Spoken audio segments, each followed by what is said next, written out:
Алмалыбақ орта мектеп гимназиясында 26 мамырдан бастап жазғы мектеп ұйымдастырылды.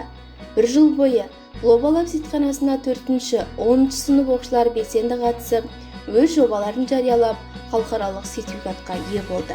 Ал жазғы мектепте Глобалап қатысушылары оқушыларға зертханада жоба жасауға үйретуде. Мы тоже обучаем Глобалаб. В Глобалабе я начала работать с прошлого года в сентябре.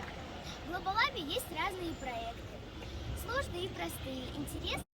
Мектебіміздің түлектері Айқанат мектебінің білім алушылары Огай Виталий мен Ақан Асыл бағдарламалау тілі бойынша өздерінің іс тәжірибесімен бөлісті. Который готовит всех своих учеников к поступлению в элитные зарубежные отечественные вузы.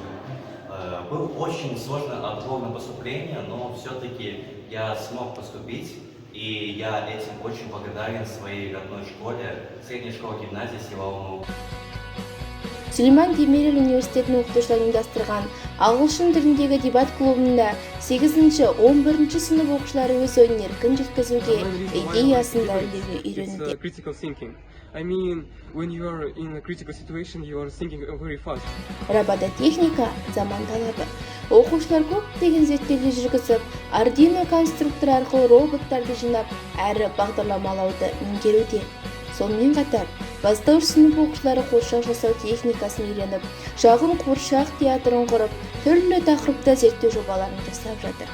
Мектебіміздің мұғалімдері дарынды оқушылардың зерттеу құзыреттіліктерін дамытуға зор үлестерін қосуда.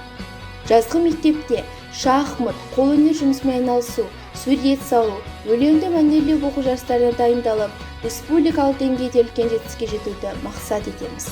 Жазғы мектеп пандемия кезінде жіберген олқылықтардың орнын толтыру, олимпиадалық резервті ұйымдастыру, дарынды және талантты оқушылармен нәтижелі жұмыс жасауға мол ықпалын тигізуде.